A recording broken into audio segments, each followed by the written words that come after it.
Hello, and welcome to the Peterson Automotive Museum. My name is Michael McCardle, and today we're in the Driven to Win exhibit featuring 11 racing vehicles from throughout history. Today we'll be taking a deep dive on this, the Chevy 150 Black Widow. As you may be able to see from the decals and some of the modifications to this car, it's currently set up for drag racing, as it's been restored to the configuration in which it last raced in the 1960s. While these cars were used successfully at the drag strip, the history of the infamous Black Widow is one that primarily surrounds its use in NASCAR. The idea that many of us hold about NASCAR racing today is on the large paved ovals of Daytona and Indianapolis. But the very first NASCAR races, and many more in the early decades of NASCAR, took place on dirt ovals, with the first race being taken place at Daytona Beach, on the sand. Ah, what have we here? Poetry, nothing less. The Black Widow is derived from the economical Chevy 150 Utility Sedan, the most affordable and lightweight full-sized car in the '57 Chevrolet range. While stock cars at that time were much more true to their name, sharing much of their construction with their road-going counterparts, the vehicles nonetheless featured a host of modifications that equipped them to dominate the mostly dirt oval tracks of NASCAR in 1957. But the story of the Black Widow, like that of many iconic racing cars, is more than just another piece of clever engineering. In the 1950s, motorsport was growing in popularity, and manufacturers were beginning to see the benefits of the win on Sunday, sell on Monday philosophy. Increasing viewership and increasing speeds meant that awareness of the dangers of motor racing were growing as well. In the 1950s, unlike today, it was understood among racing drivers that not everyone was getting out alive. But in 1955, concerns about safety were put in the spotlight when an accident at Le Mans sent a car careening into a crowd of spectators, claiming the lives of more than 80 people. In the wake of this tragic accident, governments around the world considered how to increase the safety of motor racing, with multiple European countries banning the sport outright. American automakers decided to self-regulate, with the Automobile Manufacturers Association withdrawing themselves from motor racing to avoid a permanent, outright ban by the US government. Nonetheless, manufacturers did whatever they could to get around their self-imposed regulations, and continued to support motor racing however they could, while maintaining an appearance of distance. Before the self-imposed ban went into effect in June of 1957, AMA member General Motors hired former Hudson lead race engineer Vince Piggins to create the Southern Engineering and Development Company, SEDCO. Piggins and his team brought in 1957 Chevrolet One-Fifty Utility Sedans with a custom spec sheet signed off by GM Executive Vice President and future CEO Ed Cole.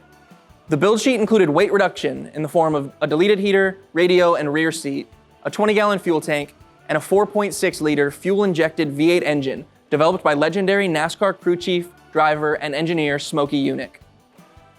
In April 1957, just 2 months before GM would officially withdraw from all professional racing, SEDCO published the 1957 Chevrolet Stock Car Competition Guide and delivered it to 411 dealerships across the country. The guide detailed 170 parts from the GM catalog that could be purchased and used by anyone to convert a stock Chevy 150 into a full-blown NASCAR. The manual begins, "This valuable brochure is provided to acquaint dealers as well as performance-minded individuals with the techniques that permit great safety and entertainment value for all who enjoy stock car competition in the highest traditions of the sport." On June 6, 1957, the Automobile Manufacturers Association officially banned automobile racing, including prohibiting any advertising related to racing, supporting of racetracks, and engaging in any other racing-related marketing activities. Once the ban was in place, GM ordered SEDCO to be shut down.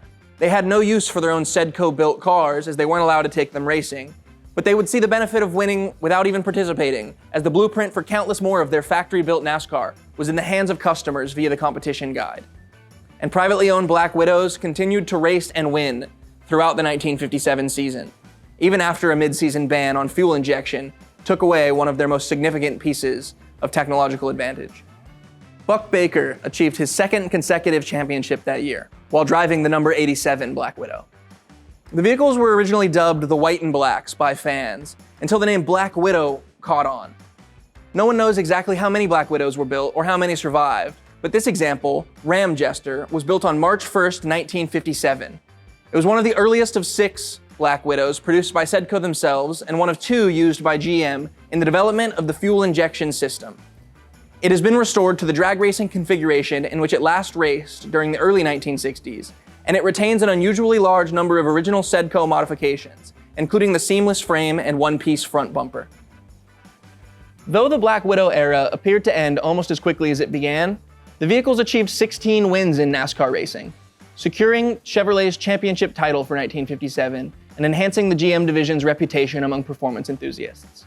This reputation persists today among collectors, who appreciate these cars for many of the same reasons as fans did in their winning days: their racing pedigree, mechanical excellence, and additionally, for their unparalleled ability to evoke nostalgia for an era of racing when anyone could build a competitive car for the pinnacle of American motorsport. One of the unique features that identified the Black Widow to collectors, as opposed to any other modified racing Chevrolet 150, is the unique 6-lug wheels that were sourced from the truck section of the GM catalog. These provided just heavy-duty support for the dirt track off-road use that these cars saw. Unique to NASCAR, and really just to any road cars at the time, was the inclusion of fuel injection on the V8 engine.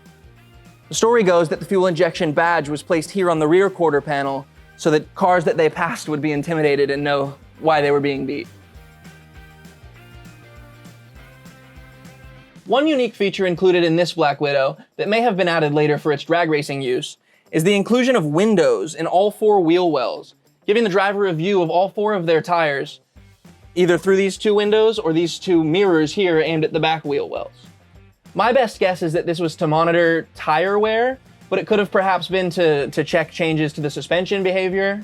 Leave it in the comments and let me know what you think this was used for. Thanks for stopping by the Peterson Automotive Museum. My name is Michael McCardle, and this is the 1957 Chevrolet 150 Black Widow. I hope you learned something. If you did, please like and subscribe and come back for more.